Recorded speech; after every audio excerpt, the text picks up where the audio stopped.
Irmãos, podem se sentar, que vocês possam se sentir à vontade agora neste momento.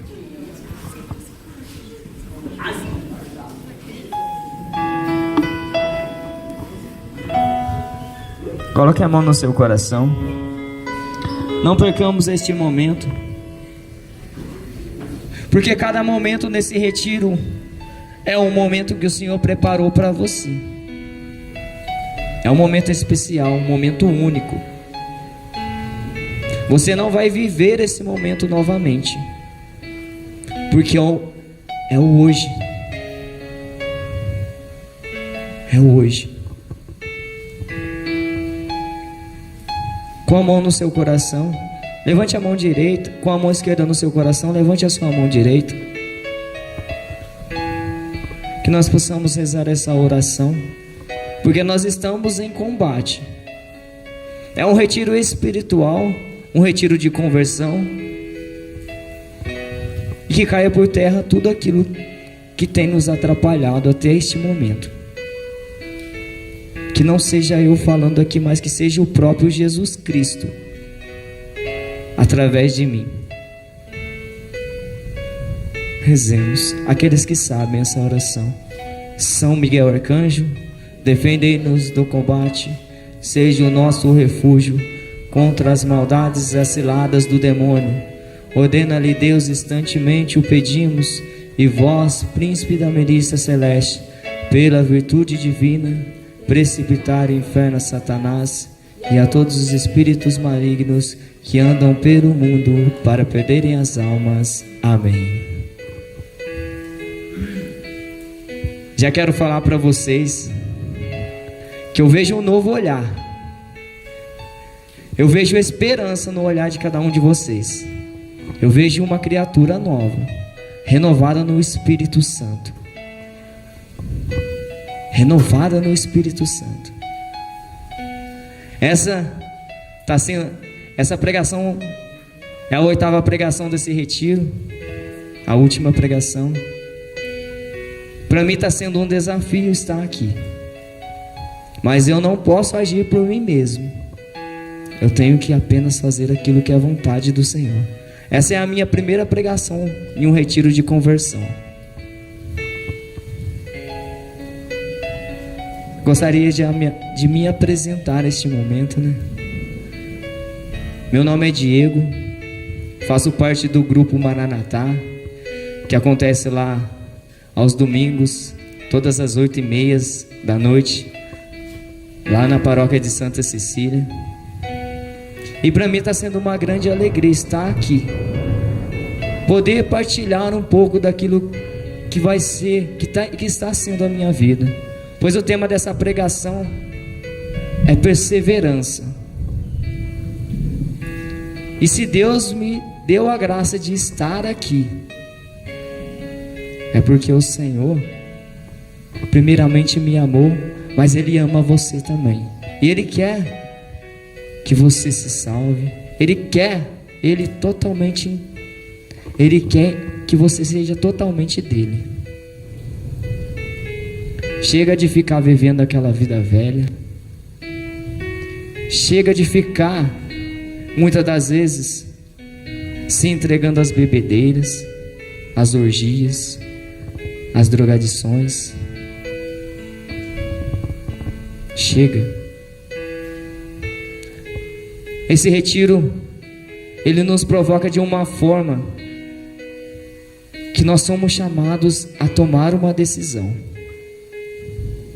Ou nós rasgamos a nossa veste, se colocamos na presença do Senhor e deixamos que o Senhor nos guie, ou nós se fechamos para o Senhor e voltamos para a vida velha. Mas não é isso que eu vejo aqui no olhar de cada um. A minha vida de perseverança não é fácil, não está sendo fácil, mas eu quero fazer a vontade do Senhor na minha vida. Eu venho de uma família onde foi totalmente desestruturada. Venho de uma família onde O meu pai, ele casou com a minha mãe, e no decorrer desse tempo, no decorrer de um tempo de uns 3 anos mais ou menos, eles não conseguiram firmar aquilo que era o relacionamento deles. A minha mãe, ela não conseguia ficar com um homem só. Ela não conseguia parar com um homem só. Até me lembro que eu tinha muita revolta da minha mãe, porque como um filho a gente deseja ser amado pela mãe, e eu desejava ser amado pela minha mãe. Só que com 4 anos de idade, a minha mãe, ela saiu de casa, largou eu e mais um irmão, mais uma irmã. Somos 3 irmãos no total. Então aí já começou a desestruturação, a começar pela minha afetividade, aquilo que eu vivia já começou a fazer como se fosse uma bola de neve na minha cabeça. Então eu sempre morei na roça. Não tenho vergonha de falar para vocês. Até hoje. Hoje eu moro com o meu pai. A minha mãe, ela não mora com a gente. Tem o meu irmão que mora lá. A minha irmã também, por questões financeiras também. Mas eu morei sempre na roça. Sempre fui criado na roça. Já morei no batedor. Já morei aqui no batedor. Já morei na Capela do Jacu. Já morei no Quilombo, indo para Piquete. Já morei lá na Varza Alegre, a qual fiquei 11 anos lá. Estudei sempre em escola pública. E sempre os meus amigos falavam, por morar na zona rural, que eu nunca teria a oportunidade. A vida não dá oportunidade. Eles sempre pregavam isso para mim. A vida não dá oportunidade para a gente, porque aqui a gente é como se fosse pessoas excluídas da sociedade. Só que eles não sabiam o que eles estavam falando. Então fui crescendo, estudava e ia muito mal na escola. A aula que eu mais gostava era a aula vaga. Para mim essa era a melhor aula. Eu gostava eu estudava no Embaú, indo para a cachoeira ali, o Embaú Velho. A gente chegava, quando tava calorzão assim, a gente chegava, ia de van. Chegava, juntava a molecada. Aí chegava na escola, aí já tinha um lá com baseado. Falava, vamos pular o muro, vamos embora, vamos pro rio, vamos fumar esse baseado aí e vamos deixar para ver o que acontece. Ia muito mal na escola. O meu histórico, desde da 3ª série até o ensino médio, só notas vermelhas. Não tem uma nota, naquela época eu lembro, era M, MB, era I, irregular, R de regular. Veio uma sequência de I. Tudo nota vermelha. Já era uma consequência daquilo que foi a desestruturação. Só depois eu fui entender isso, que era uma consequência da desestruturação da minha família. Eu comecei a ser um jovem revoltado com a vida. Ajudava muito o meu pai. Me lembro até hoje. É uma qualidade minha. Muitas das vezes a gente tem dificuldade até mesmo de definir uma qualidade pra gente, de ver qualidades na gente. Mas uma qualidade que eu tenho é de trabalhar muito desde pequeno, mesmo sendo um jovem totalmente revoltado, mas meu pai estava ali, porque meu pai, ele sempre esteve comigo. Quando a minha mãe abandonou a gente, nós irmãos, eu lembro que ele estava ali sempre presente. A gente passou muita dificuldade, não passamos fome por Deus, porque eu via a mão de Deus aí. A gente comia arroz e feijão, era direto, arroz e feijão, mas tinha, graças a Deus tinha arroz e feijão ali. Café, Eu não tomo café até hoje. São raras as vezes que eu tomo café de manhã, porque eu vim de uma cultura, até mesmo lá que o meu pai ele trazia. Ele não tinha condição de colocar um pão com manteiga lá na mesa de manhã para a gente comer. Se ele colocasse o pão com manteiga e o cafezinho lá, o almoço ia ser bem escasso. Talvez a gente não teria o feijão para comer depois. Então isso me revoltava, me desestruturava totalmente. Eu ia mal na escola, não conseguia ver, não conseguia sonhar, não conseguia ter visão de futuro. Foi sendo muito difícil. E eu me questionava, por que a minha mãe largou da gente? Talvez se a minha mãe estivesse comigo, estaria melhor. Não perdoava ela. Me lembro que das vezes lá na escola, quando tinha, a professora chamava, né? Professora de artes, Raquel, não esqueço o nome dela até hoje. Me ajudou muito também na questão da escola, porque ela cobrava muito eu, até chamava ela de chata. Nossa, que velha chata. Mas era assim que eu colocava ela na minha vida, a velha chata de artes. Toda vez ela vinha, isso me revoltava, porque me revoltava no sentido quando ela vinha falar para mim: hoje é dia das mães, chegava o dia das mães, vamos fazer um coraçãozinho para sua mãe. Aí aquela galera, você olhava assim, aquela galera, tudo na sala desenhando um coraçãozinho para a mãe. Respirava fundo. A minha vontade era de tivesse um 38 ali na hora, ali uma pistola, era de pegar e colocar na minha cabeça e dar um tiro, porque eu não queria mais aquilo, eu não queria sofrer do jeito que eu estava. Meu pai me amou muito, meu pai me ama até hoje. Não posso ignorar isso, não posso esquecer disso. Me ama até hoje, dá a vida dele por mim até hoje. Mas a minha mãe era como se fosse para mim um nada. Eu fui crescendo com as notas ruins, cada vez pior. Eu lembro até quando eu estava voltando a essa questão de trabalho. Eu lembro que teve uma vez que meu pai, a gente tirava leite, né? Tinha as vaquinhas lá do homem lá, que a gente sempre morou em sítio. Era igual cigano, estava aqui, depois estava lá, depois estava ali, depois estava lá. A gente ficava assim, ping-pong, vai e volta, não tinha lugar para parar. Mas meu pai sonhava, ele queria a casa dele um dia, queria ter um lugar para a gente morar. Mas devido à realidade, devido às dificuldades, ele não tinha estudo, parou na 2ª série. Depois não conseguiu estudar mais porque ele casou, aí a mãe engravidou, também não conseguiu ir para frente. Depois teve essa separação e foi aquela bola de neve.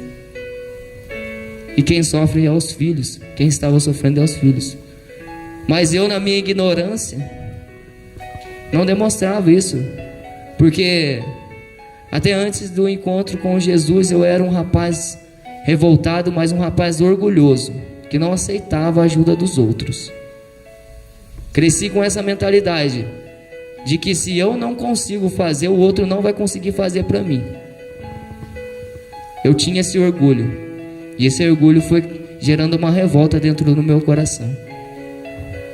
E nessa desestruturação da família, eu fui crescendo, me relacionava mal com as pessoas, comecei a me afastar, a ser um jovem antissocial. Não gostava de conversar com os outros. Aí eu comecei a criar coisas em mim, figuras, roupagens que não era minha. Aí eu lembro, a molecada gostava de curtir um Racionais naquela época.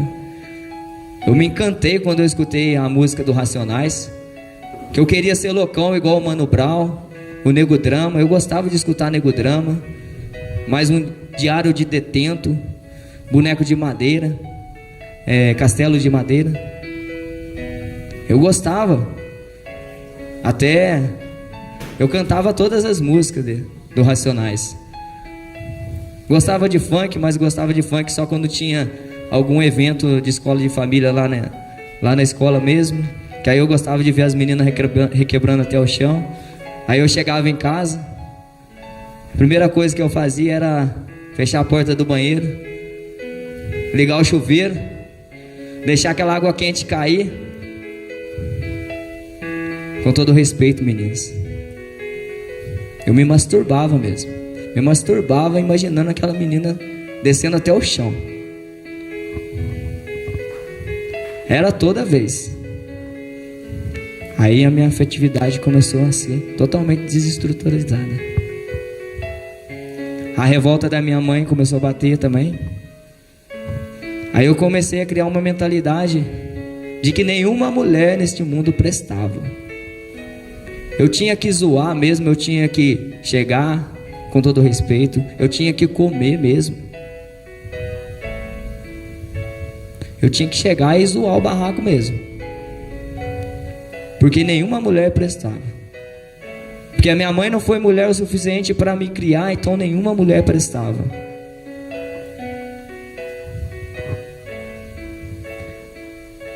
Meu pai, ele sempre foi de igreja também.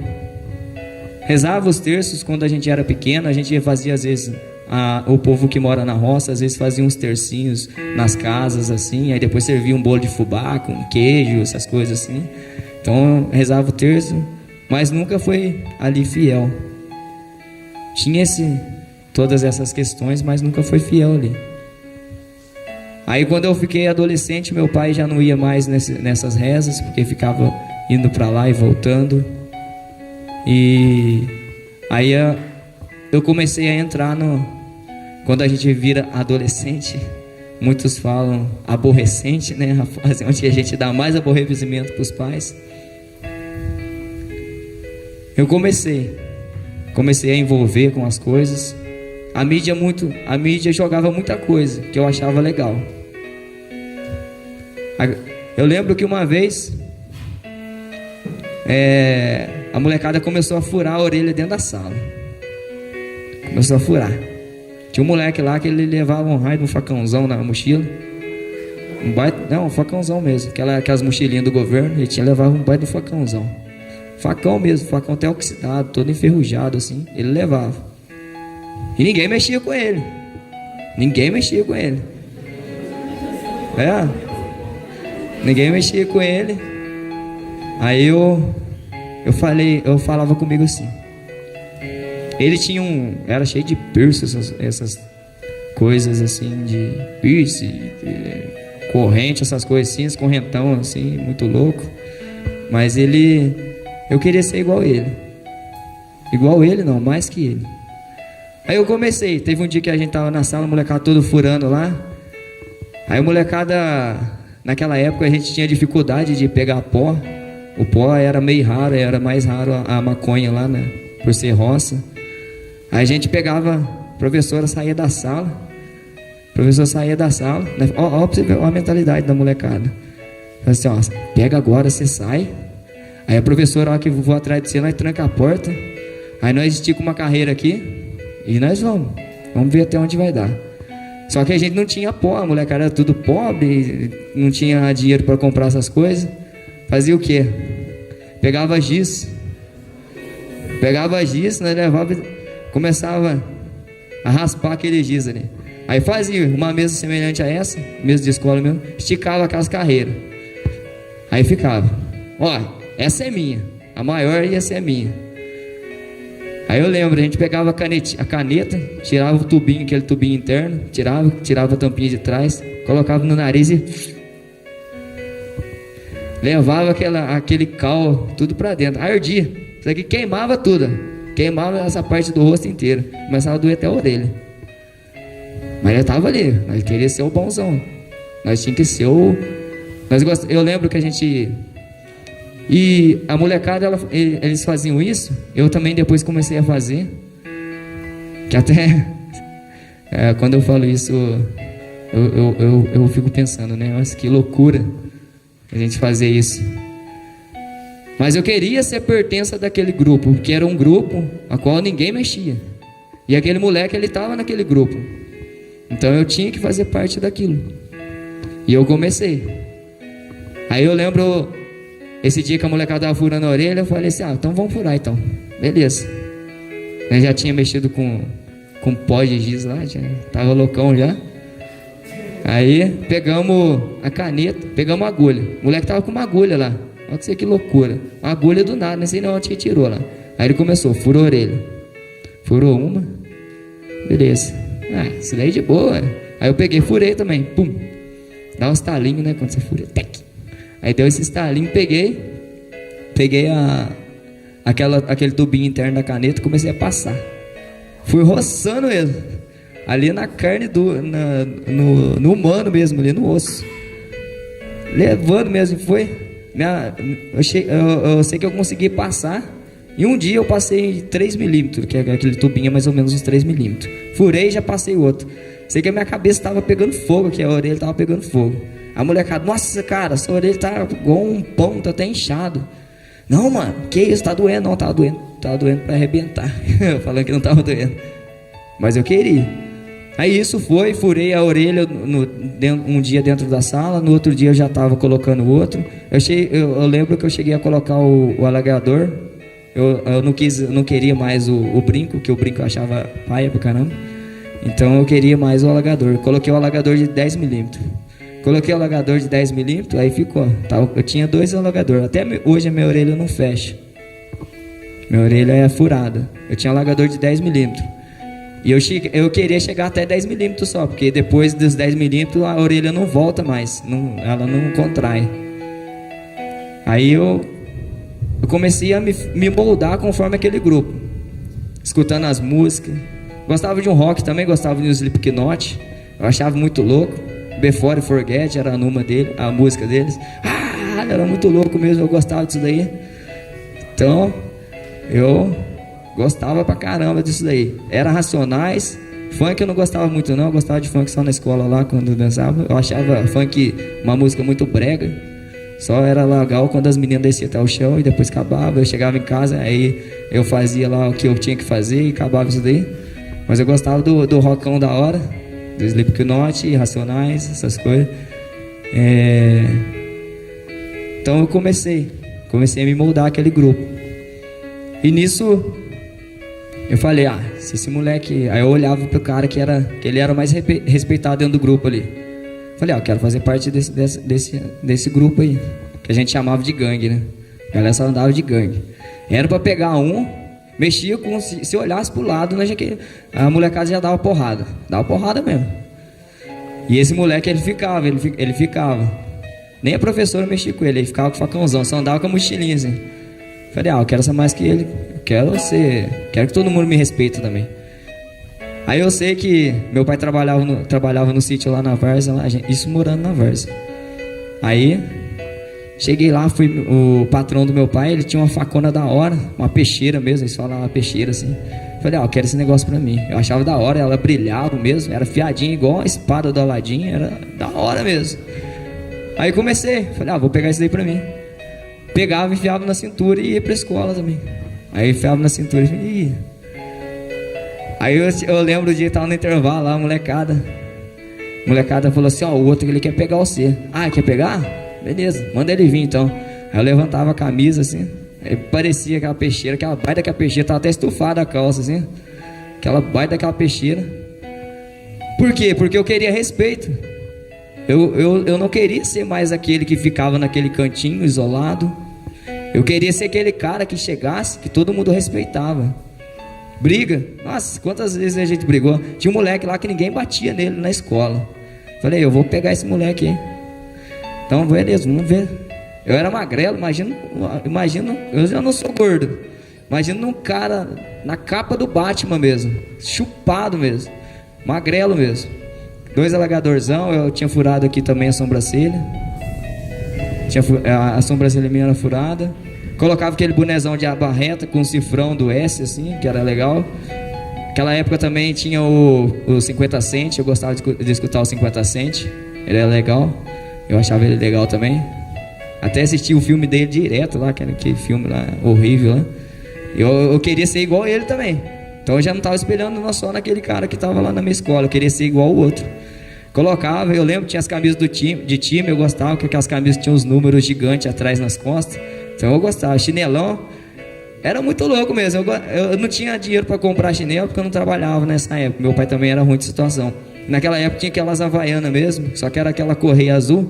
Então nós colocava shortão do exército, daquele tequetel, shortão largão, parecia duas varetinhas enfiadas numa salsicha assim. Aquele shortão largão, aquela camisa, aquela correntona. Primeira vez que eu fui na feira, eu acho que foi um dos momentos mais felizes da minha vida. Que eu consegui roçar um pasto lá perto de casa lá. Aí eu rocei um pasto lá, ralei pra caramba. Naquela época só ganhava 10 conto, era 10 reais. Naquela época a gente falava 10 conto. Você trabalhava o dia inteiro pra você ganhar 10 reais. Aí roçava lá aquele negócio lá, ralava pra caramba.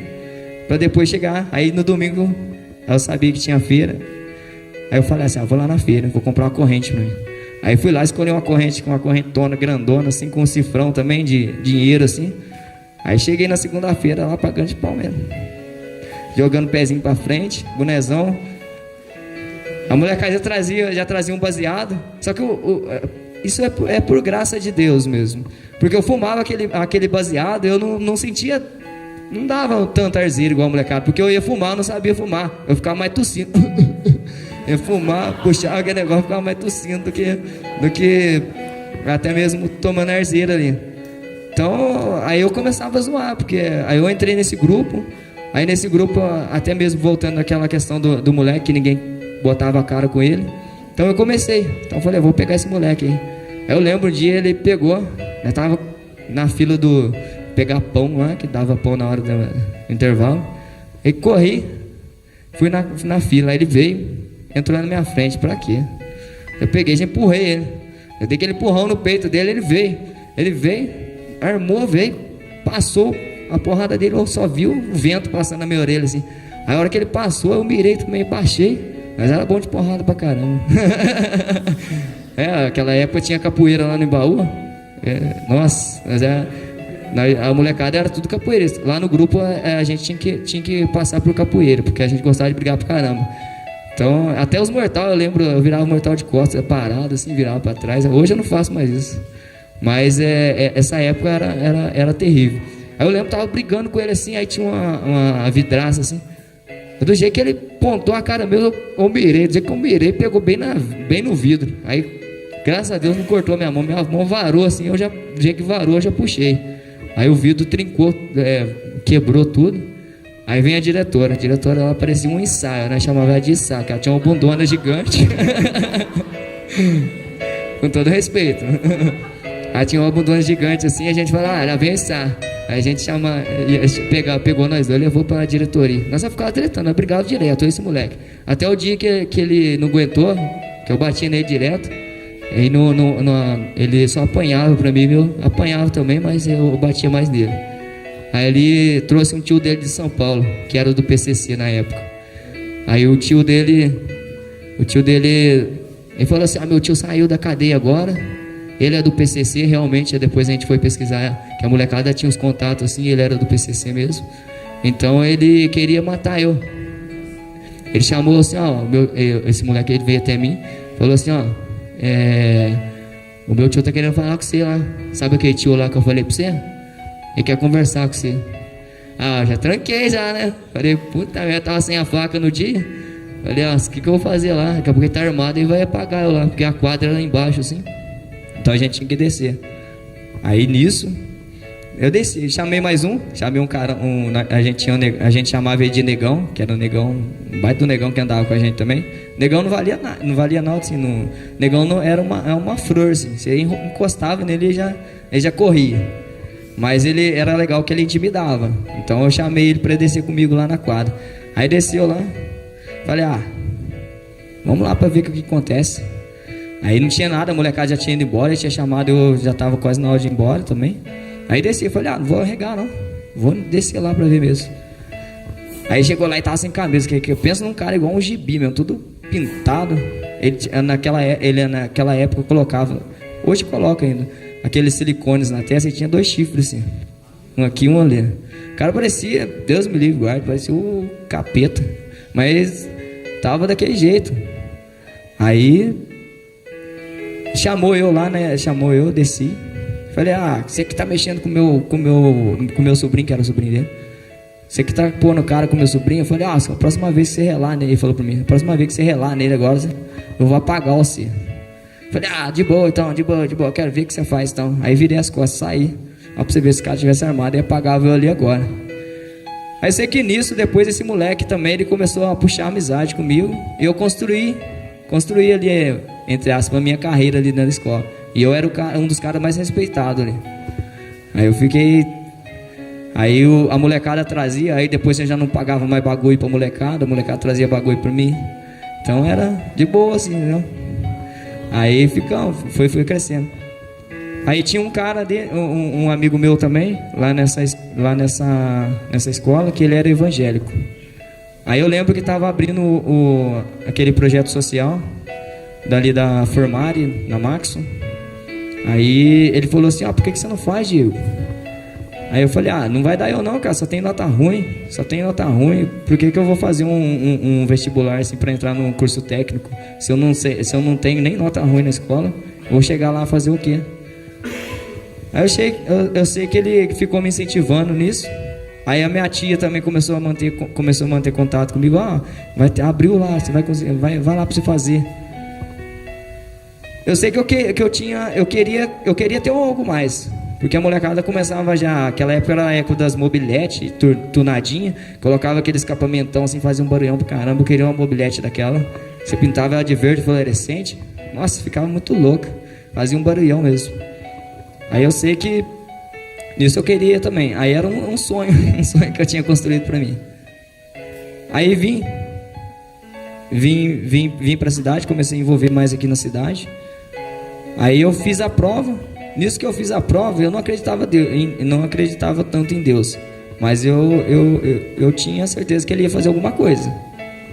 Aí eu peguei, falei para Deus, Senhor, se o Senhor existe mesmo, o Senhor me conceda a graça de fazer, conceda a graça, a gente hoje não falava graça, que o Senhor me dê a oportunidade de passar nesse vestibular. Beleza, falei isso para ele lá, mas com o coração mesmo ali, acreditando. Falei isso pra ele e fui fazer. Eu sei que eu fui fazer o vestibulinho, não sabia nada, só foi xizinho. Tá certo? Não sei. Fiz a zóia mesmo, sabe quando você faz um negocinho a zóia? Não sei nada, não estudei a matéria, não sei nada. Aí fiz. Aí passei nesse projeto, graças a Deus, comecei a frequentar o Formare. Aí vim morar um ano e meio com a minha tia aqui em Cruzeiro. Aí nisso eu comecei a me relacionar com as meninas. Que eu comecei fiz o supletivo no Oswaldo. Aí eu fiz o segundo e o terceiro ano ali no Oswaldo à noite. Ali também era barra pesada o negócio ali. Só que ali eu era uma mocinha, assim, com todo respeito, porque os caras lá eram cruel mesmo. Os caras levavam. E quando eu tava com faca, os caras tava com revolvão enfiado na cintura lá. E ali era o negócio que o bicho pegava ali. Então, fiquei na minha lá. Mas aí eu comecei, fiz o projeto Formare, passei, fui contratado, graças a Deus, antes de terminar o projeto, porque eu trabalhava pra caramba. Comecei a trabalhar com solda, aí entrei na fábrica, comprei o meu primeiro carro. O primeiro carro era para pegar a moezada e levar mesmo pros lugares aí afastados e zoar mesmo o barraco. Até na época não tinha o loteamento Santa Cecília, quem conhece o loteamento Santa Cecília lá no quilômetro 4, não tinha lá era tudo descampado. Então eu pegava, armava com a moezada mesmo. Pegava a moezada e colocava dentro do carro. Pensa num cara feio, eu era feio pra caramba, não sei o que eu ainda via em mim. Via no carro, né? Aí peguei o carro, armava com uma numa semana. Se ela não fosse, eu já excluía, já pegava outra. Eu lembro uma vez eu tava pegando uma menina lá da Nova Cruzeiro.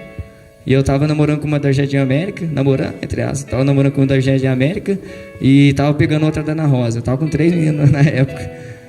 Aí levava lá, porque lá meu motel era lá no loteamento Santa Cecília lá. Levava lá a lua da hora, quando tinha lua da hora, falei, pô, hoje a lua tá da hora, hein? Aí começava. Aí ali eu me masturbava, me fazia tudo que tinha que fazer ali com a menina ali também. Usava mesmo. Até no ponto de você, depois do ato sexual, você olhar para a pessoa assim, e falar assim: nossa, mas que lixo que você é. Teve uma vez que a menina não quis, com todo respeito, meninas, a menina não quis dar para mim, porque ela tava menstruada. Aí falei para ela assim: nossa, menina, mas por que você veio, você entrou no carro aqui então? Você não vai fazer nada, você não vai me ajudar em coisa alguma. Aí eu peguei ele e falei: eu vou largar você aqui. Tava lá no loteamento dançando Cecília, né? Aí larguei lá, mas depois fiquei com dó, depois voltei e peguei ela ainda. Ela ficou, depois tava chorando. Mas eu brinquei muito com os sentimentos das mulheres. Lembro uma vez também que eu tava em frente ao bosque. Tava com uma chuvinha assim, ó, de dia. Aí tava eu e uma menina lá. Sei que nós começamos, rally rola, daqui a pouco o carro tudo ficou suado assim. Tampou mesmo de neblina o seu carro assim. E ali, passando gente pra lá e pra cá, e a gente ali fazendo aquilo que achava que era certo, brincando com o sentimento da outra pessoa. Para mim aquilo era certo, mas com aquela revolta da minha mãe dentro do meu coração. E nisso fui crescendo. Aí depois comecei a minha tia era do Santa Cecília. Então ela começou a puxar eu para a igreja, que até depois eu virei acólito, mas um acólito mais do mundo do que de Deus. Que eu tava lá eu tava no grupo de acólitos, eu tava mais fazendo amizade para poder pegar as meninas depois. Só que as meninas da igreja eram mais espertas. Então não deixavam muito. Essa época foi difícil. Eu lembro também que começou a época da tatuagem também. Eu queria fazer um dragãozão. Eu queria fazer um dragão pegando a cabeça dele aqui na minha nuca, fazendo a volta do corpo inteiro e morrer o rabo dele lá no pé. Só que eu cheguei lá no... Como que é? Lá no urso. Tinha um urso e tinha um outro na Rosa, que eu esqueci o nome dele também. Ele tatuava da hora. Então, só que era difícil achar ele. Ele fazia umas tatuagens da hora. Então eu cheguei lá, só que ele pediu... o Neil. Era o Neil na época, né? Aí eu cheguei e falei pra ele, só que ele pediu 2.000. Naquela época eu ganhava 1.400 só. Então por conta dos 600 reais que faltava, eu não falei, não vou fazer não. Aí ele ia fazer isso daí pra mim. Aí eu acabei deixando de lado também. Aí comprei a falqueira também. A falqueira era o sonho de qualquer moleque naquela época. Aí dei o carro pro meu pai. Não, isso eu tava com o carro ainda. Fiquei com o carro. E depois comprei a falqueira.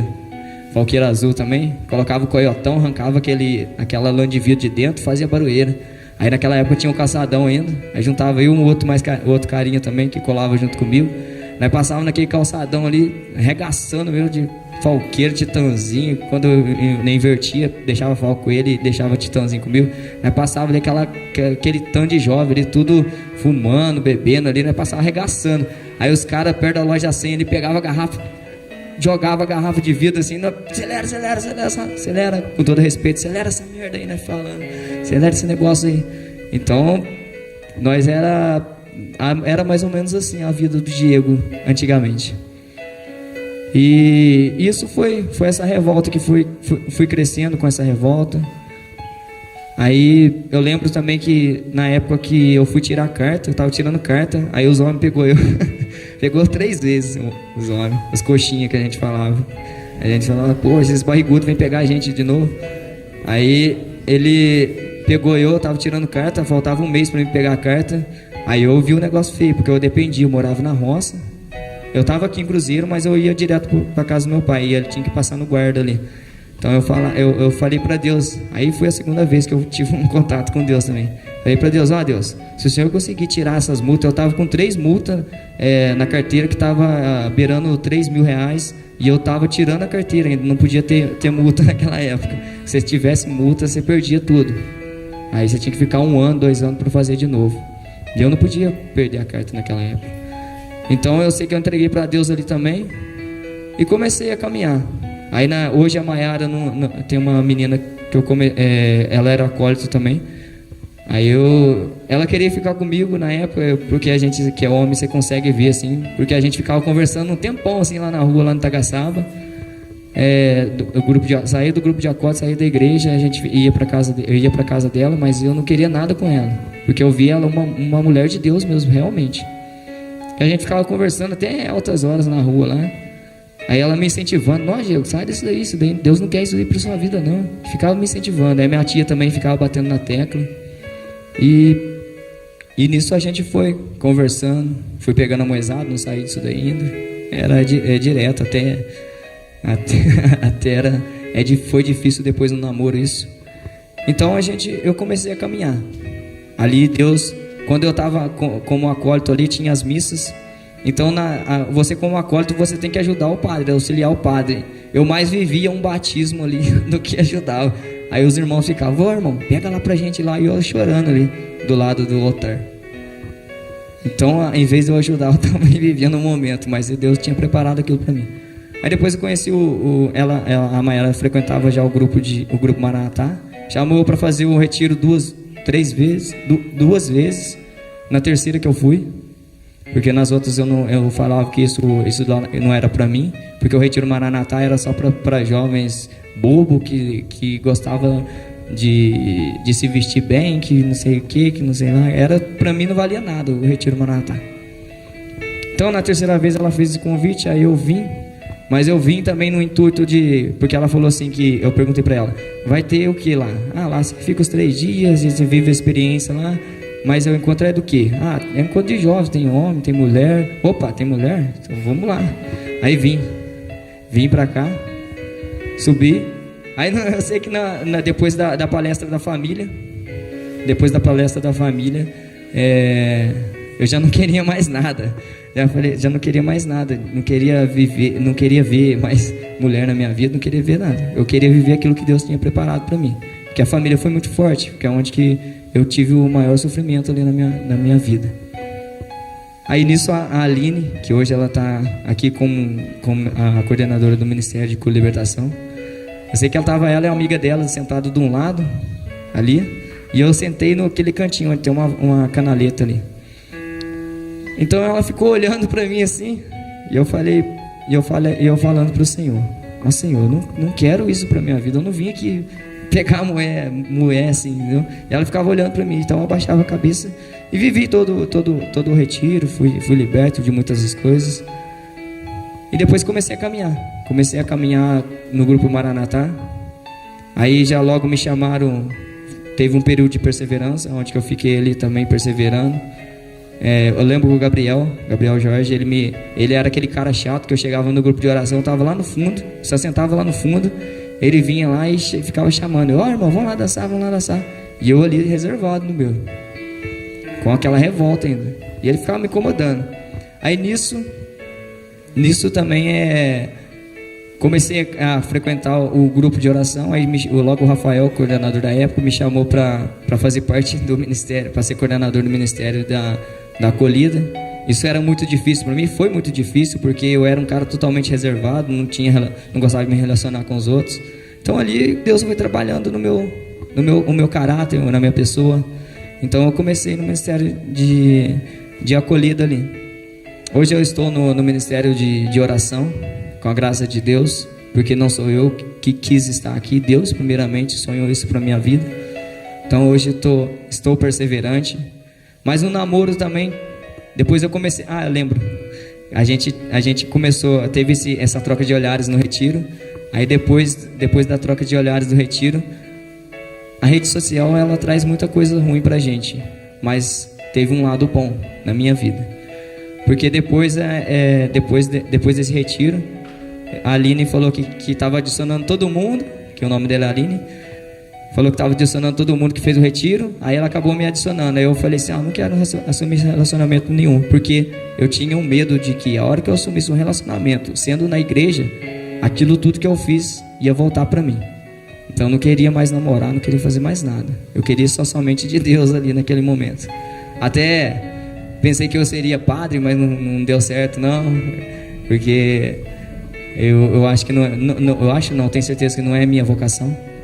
Então eu comecei a caminhar, e no dia 24, meu retiro foi aqui mesmo, aqui nessa chácara, eu tive um encontro pessoal com o Senhor, o batismo do Espírito Santo lá onde vocês estavam, lá naquela sala. E lá o Senhor me jogou no chão e me amou. Me batizou, me amou, me senti amado. Perseverei, comecei a perseverar. E no dia 24 de maio, a gente fez o retiro 3, 4 e 5 de maio. No dia 24 de maio, a Aline, a gente começou a namorar, que eu falei pra Aline, a gente vai namorar, mas tem que ser um namoro sério. Porque, você sabe, eu sei que eu peguei ela.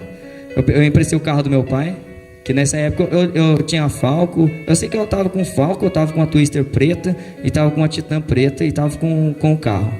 Eu tava bem na fita, praticamente. Então, peguei, comecei, vendi a Falco, ela gostava muito da Falco. Nossa, a Falco é legal, deixa aí. Não, a Falco trazia muita lembrança do passado.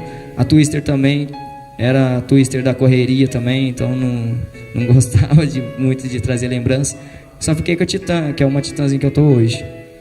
Mas a Titan ficava mais guardada, porque eu não gostava de motinha leve assim, cilindrada baixa.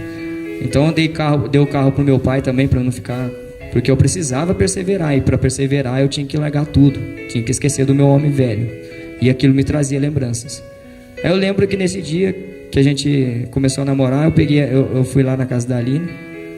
No primeiro dia a gente tava tendo festa na capela e tava tendo um show do Rod Saron lá em Aparecida. Aí eu chamei ela, falei, vamos lá no show? Vamos lá no show lá em Aparecida. Ela falou, não vai dar não, vamos então. Tinha combinado que ia dar, depois ela falou que não ia dar.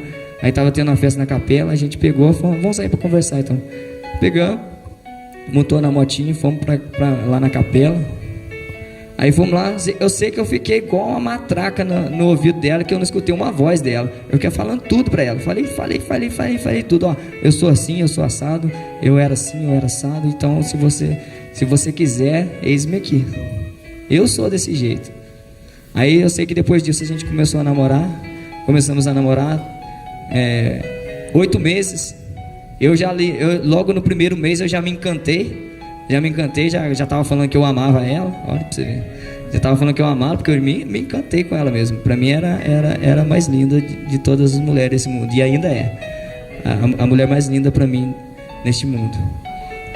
E começamos a namorar. E esses 8 meses, imagina uma pessoa, você com toda a carência ali. Eu abraçava ela, ficava com a mão para trás assim. Aí chegava junto assim um pouquinho, ela chegava para trás. E fomos crescendo essa dificuldade. Aí passamos 8 meses. Aí até foi legal, depois dos 8 meses a gente foi pra praia. Primeira vez que ela nunca tinha ido na praia, eu consegui levar a família inteira lá. Isso já perseverando no grupo de oração. A gente foi tendo um namoro santo mesmo ali naquele momento, porque não tinha como mesmo. O objetivo nosso era maior, era Deus, primeiramente a santidade e a castidade. Então a gente pegou e fomos pra praia, e depois lá ela se declarou também. Aí a gente começamos o namoro. Já tinha começado o namoro, mas aí a gente se declarou mesmo que amava o outro e queria assumir aquilo pro resto da vida. Namoramos 4 anos e meio, 4 anos e 5 meses, hoje está fazendo. A gente noivou, graças a Deus. A gente vai casar agora em setembro, com um namoro casto. Um jovem que vivia totalmente uma vida de sexualidade desregrada. Um jovem que sofria de muitas coisas, que era um jovem reativo. Estamos vivendo um namoro casto. E até mesmo uma das coisas que ajudou a gente bastante na fase do namoro, aqueles que hoje sentem o chamado para o namoro, foi esse livro aqui. É um livro do professor Aquino que a gente lia direto. Você, jovem, que tem desejo de assumir um compromisso a 2, não deixe de ler esse livro. Esse livro ajudou a gente bastante a ter um namoro santo, a buscar mesmo as coisas de Deus. Depois a Carolzinha também emprestou esse livro aqui pra gente, que é a 5 fases do namoro. Esse aqui mais voltado pro noivado, vai falar bem do noivado. Então a gente conseguiu. São instrumentos que a igreja hoje cede pra gente, para que a gente possa mesmo se calçar nela e também continuar na vida de santidade. Eu sei que depois também uma coisa que chamou a atenção, depois de ter vivido tudo aquilo, de não ter perdoado a minha mãe, nesse ano, no mês de julho, especificamente no mês de julho, Deus me incomodava tanto, antes de assumir um relacionamento, de casar, o Senhor me incomodava de uma tal forma que você precisa voltar lá na sua raiz. E neste ano, no mês de julho, eu fui atrás da minha mãe. Eu, que um jovem que não perdoava ela, que não gostava, que não queria nada com ela, eu fui atrás da minha mãe. Enfrentei aquilo que era a vontade do meu pai, a vontade dos meus irmãos, e fui. Hoje ela está morando em Itamonte. Cheguei lá, falei com as tias. Aí depois ela chegou um encontro assim, que foi bonito.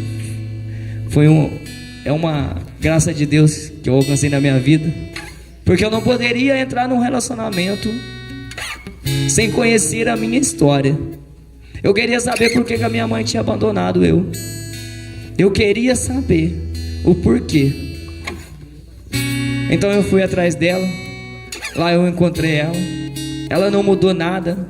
Fiquei sabendo. Ela me deu um abraço, não um abraço de mãe, um abraço de como uma mulher que deseja um homem. Isso doeu muito o meu coração.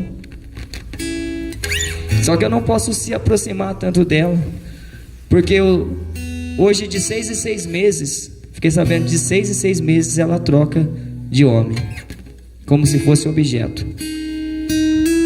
Ela estava namorando um rapaz mais novo que eu, 18 anos. Eu tenho 25 anos.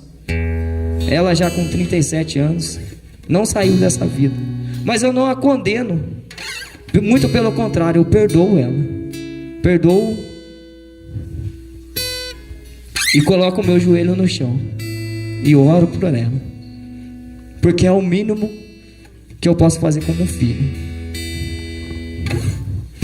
Isso foi um pouco daquilo que é a minha vida, que está sendo a minha vida. Isso é um pouco daquilo que até mesmo eu não sei a realidade de cada um de vocês aqui. Nós vamos descer. E até mesmo quando eu orava para esse momento, o Senhor, até confirmando aquilo que o André trouxe, o último pregador que falou, que nós somos águia. O Senhor me dava a imagem de urubus e de águias. Eu questionando o Senhor, no bom sentido, falava para o Senhor: Senhor, o que o Senhor quer dizer com essa imagem dessas duas aves? O Senhor falava que quando nós subimos para cá, nós viemos como urubus. Urubus que fica rodeando a carniça, fica rodeando ali aquele mundinho. E hoje, ao sairmos daqui, nós sairemos num voo como águia. Porque a águia, aqueles que conhecem a história da águia, a águia, ela vive em média 70 anos. A águia, ela sobe em 40 anos de vida, ela já está bem velha.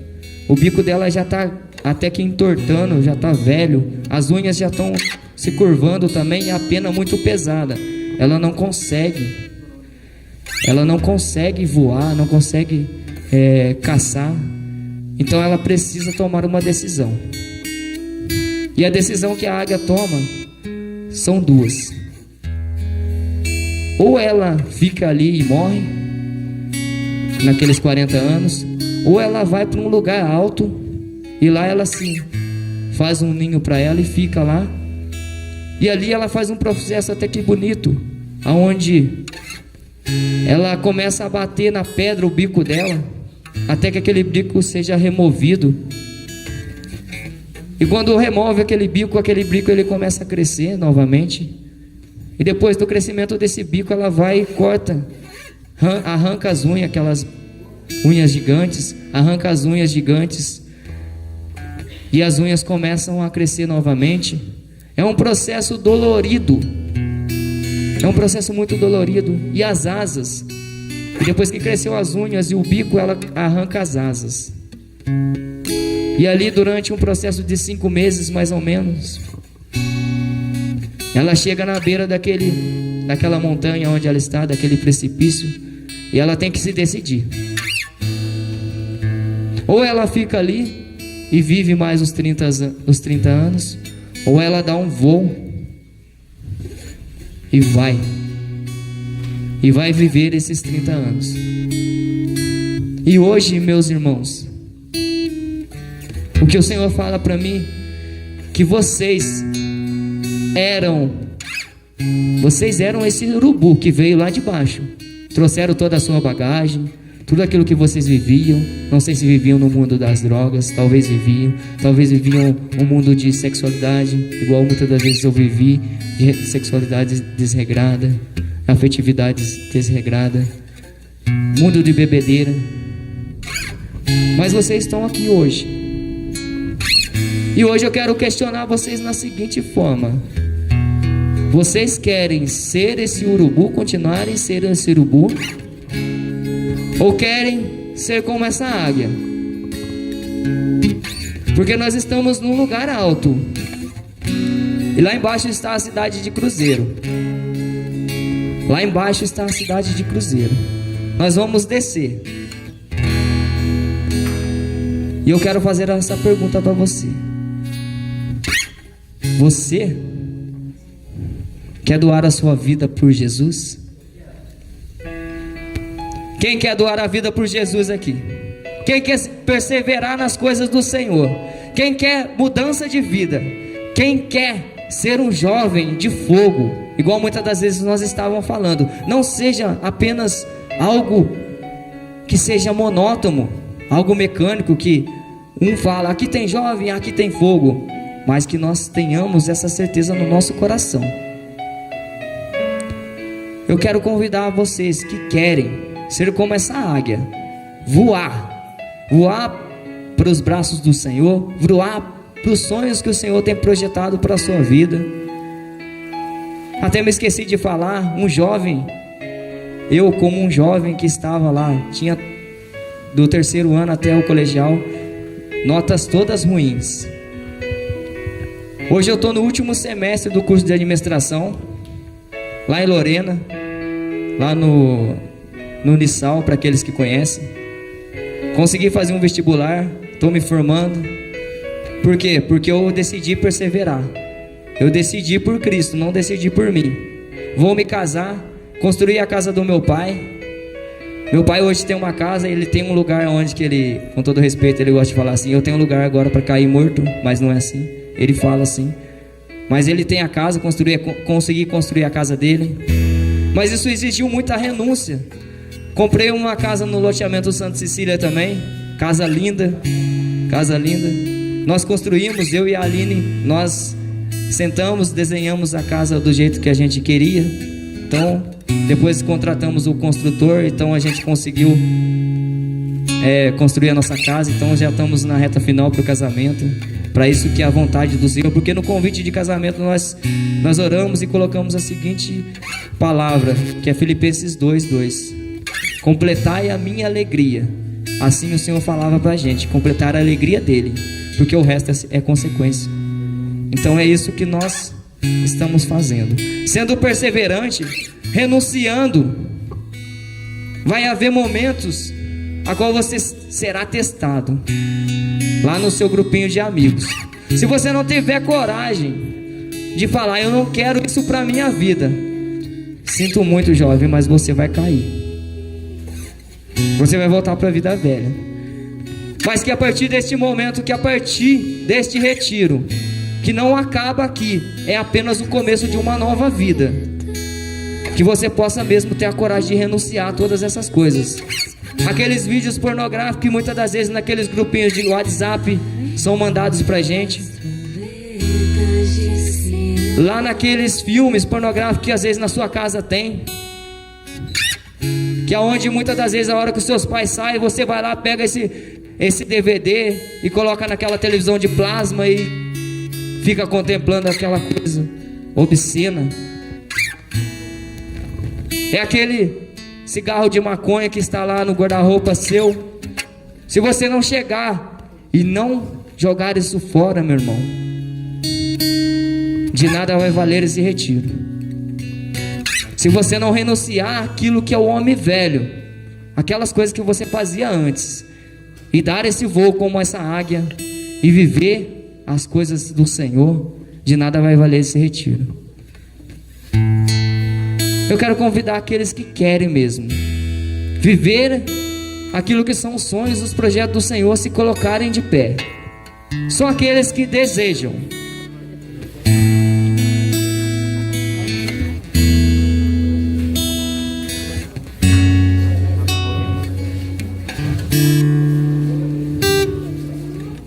Meus irmãos, na minha perseverança, algo muito importante.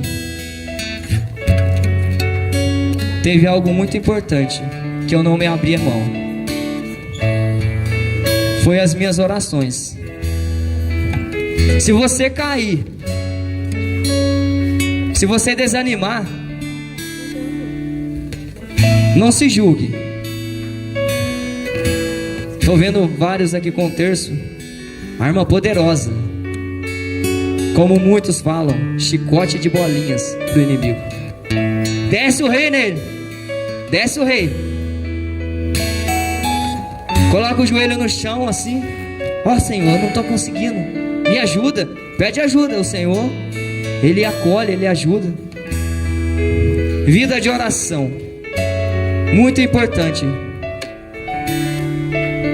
Lá também nós temos, lá em Cruzeiro, volto a dizer, o grupo de oração. Você é especial. E nós do grupo de oração Maranatá, aqui falando em nome do grupo, você, nós estamos de braços abertos te esperando. Porque Jesus ele veio para esse mundo, mas Ele não caminhou sozinho. Ele escolheu os apóstolos, e os apóstolos Ele ensinou e ajudou, perseverou em comunidade. O nosso grupo de oração também tem esse chamado, viver em comunidade. Se você se sentir fraco, se sentir desanimado, eu estou aqui, nós estamos aqui do grupo Maranatá. Os servos estão aí. Venham servos, só a inscrição aqui.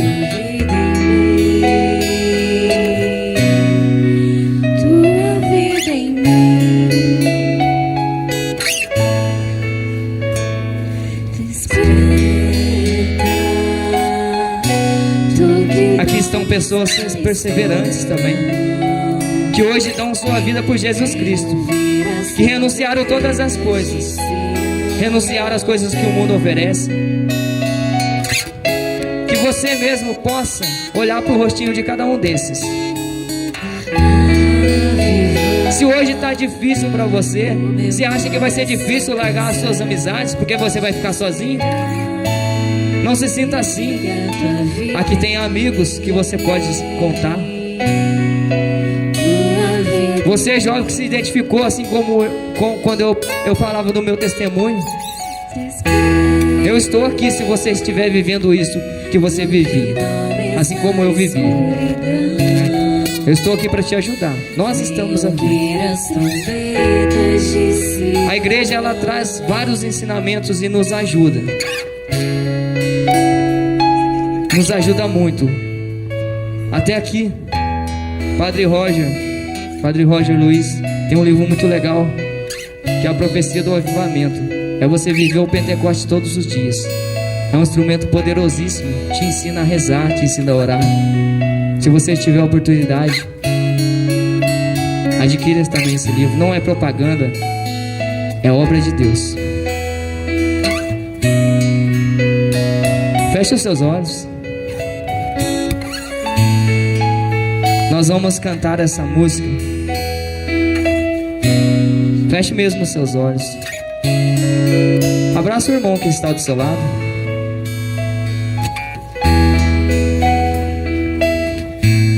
Você precisa confiar no Senhor.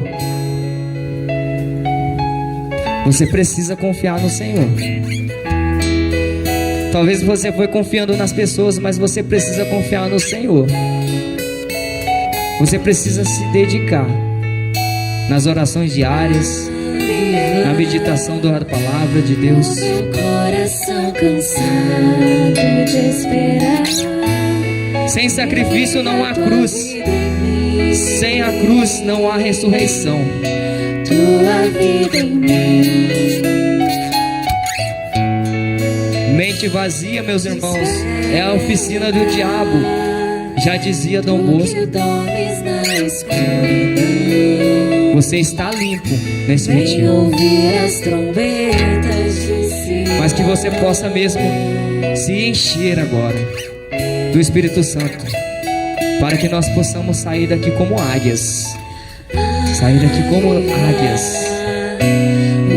Não vos conformeis com este mundo. Não vos conformeis com este mundo.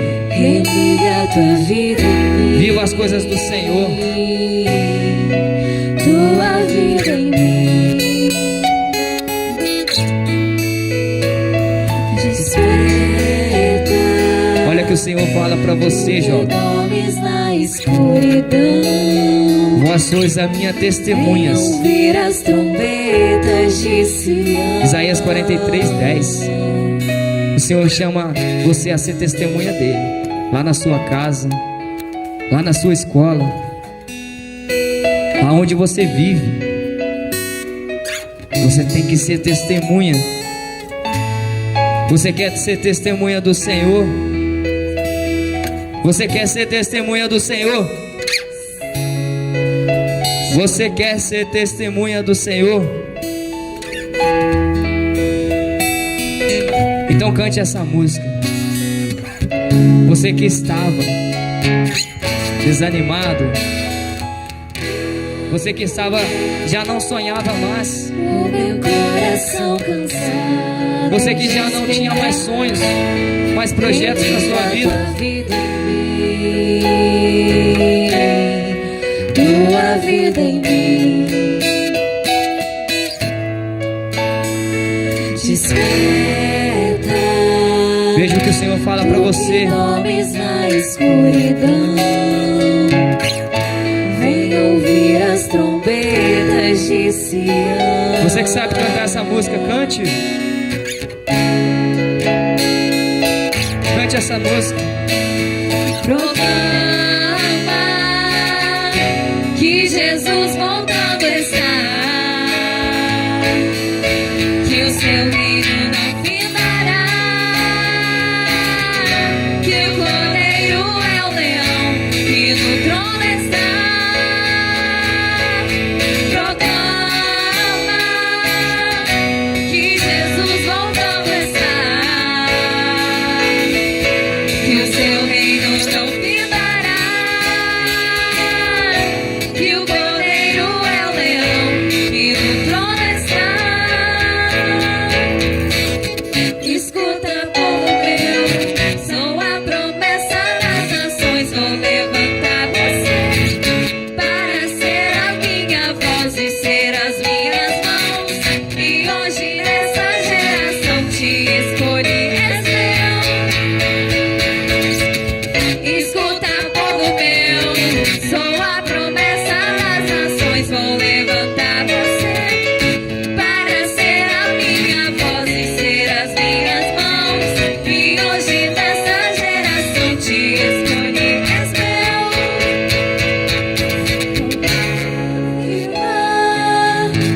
O teu coração cansado de esperar. Te escolhi, és meu. Hoje atrair-te. Olha o que o Senhor fala para você. Te escolhi, és meu. Toma posse, jovem, disso. Você é pertença do Senhor. Você é pertença do Senhor. Você não é mais do mundo como você era. Agora você é pertença do Senhor. Porque o Senhor, Ele deu o seu próprio Filho. Ele já pagou por você. Pagou com morte de sangue. Toma posse, meu irmão. Toma posse disso. Pode abrir os seus olhos. Olha aqui para esses jovens. Não se esqueça. Não se esqueça deles. Não se esqueça de nós. Você toma uma decisão a partir de hoje, de perseverar ou de voltar para a sua vida velha. Dê sua resposta para o Senhor agora. Coloque a mão no seu coração. Fala para o Senhor com suas palavras agora. Qual é a sua resposta? Você decide ser perseverante? Fala para o Senhor, jovem. Que o seu reino não findará. Fala para Ele. Que o Cordeiro é o leão que do trono está. Fala pro Proclama que Jesus voltando está. Que o seu reino não findará.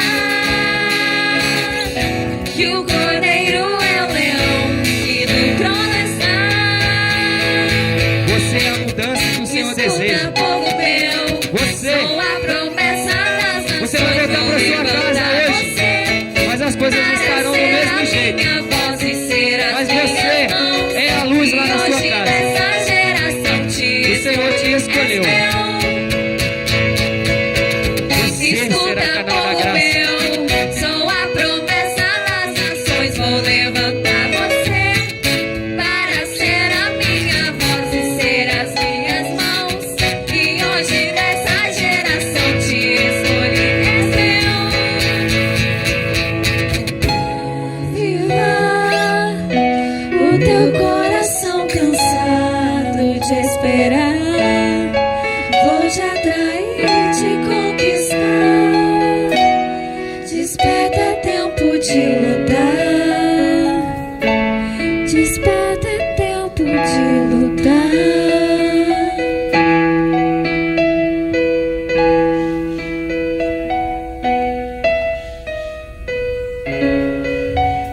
Amém, jovens.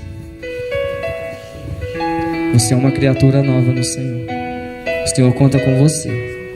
O Senhor conta com você, meu irmão. Com o seu carisma, com a sua voz, com aquilo que você pode oferecer para Ele. O Senhor conta com você, irmão. Mateus 5,13 vai dizer: vós sois luz do mundo. Você é luz lá na sua casa, irmão.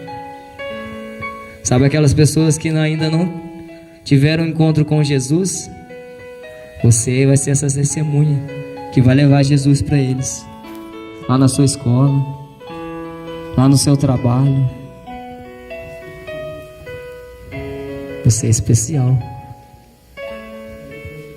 Amém, irmãos? Amém. Conte conosco. O grupo Maranatá está lá. Santa Missa. Não esqueça da Santa Missa. Se abasteça do corpo de Cristo. O Senhor, na sua majestade, na sua magnitude, se fez ali, com todo respeito, num simples pedaço de pão. Para quê? Para vir morar dentro do nosso coração. Missas aos domingos, se possível, se você que tem disponibilidade, se diária, é muito bom demais. Se você conseguir ir na missa todos os dias, glória a Deus. Se você não conseguir, vá pelo menos domingo. Mas seja de Deus. Vá com o coração mesmo agradecido por aquilo que o Senhor fez aqui esse final de semana na sua vida. O Senhor lhe faz nova todas as coisas. E aqui está uma geração que levantará esses jovens da cidade de Cruzeiro. Você faz parte dessa geração. Você.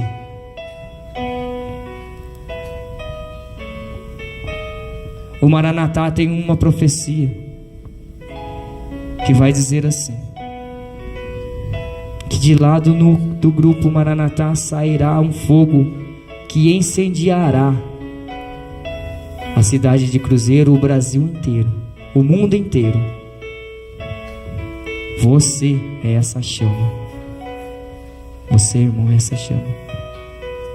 Cada um de vocês que estão aqui são essa chama.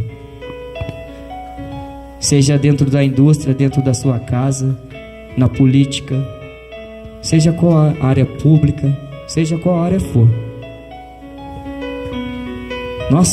Vocês são chamados, nós do Grupo Maranatá somos chamados a ser fogo nessa nação. Mas que fogo é esse, Diego? É o fogo do Espírito Santo, para aqueles que ainda não tiveram um encontro pessoal com o Senhor. Porque o Espírito Santo, ele santifica, gera transformação. E hoje você sai daqui transformado, reavivado. Chega de vida velha, chega de bebedeira, chega de orgias, chega de drogadição. Chega. Começa a viver aquilo que o Senhor tem para você hoje. Coloca o pé mesmo na estrada e começa a caminhar. Se você vir a cair, caia, mas caia de joelho no chão, com o terço na mão, com a palavra do Senhor. Caia, mas levante. Levante 2 vezes melhor do que você caiu. Você é chamado a isso. Vocês são chamados. Vocês nunca irão esquecer deste momento. Eu não me esqueço do dia 2, 3 e 4 de maio de 2014.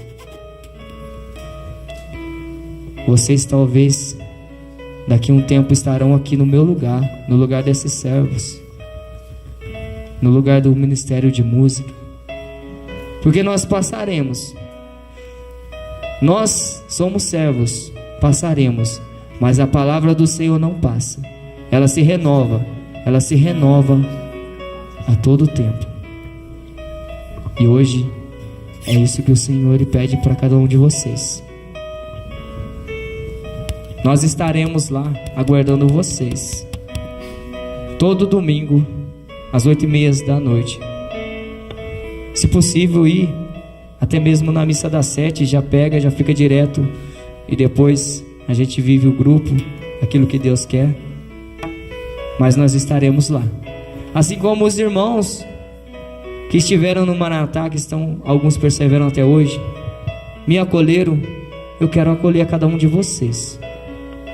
Não importa, meu irmão, não importa, minha irmã, não importa o que você está vivendo, o que você estava vivendo, porque isso é passado. Agora você é águia. Voe. Aqui a gente consegue ver. A gente tem estamos num lugar alto. E é isso que o Senhor, Ele pede para cada um de nós. Que você se lance mesmo, sem medo. Nada temas, pois eu te resgato. Isaías 43:1 é o tema desse retiro. Jesus te resgatou. Você não temeu, porque você veio para esse retiro. O Senhor te resgatou. Amém, irmãos? Glória a Deus. Glória a Deus.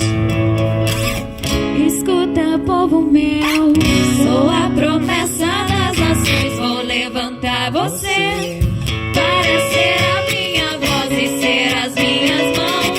E hoje nessa geração te escolhi, és meu.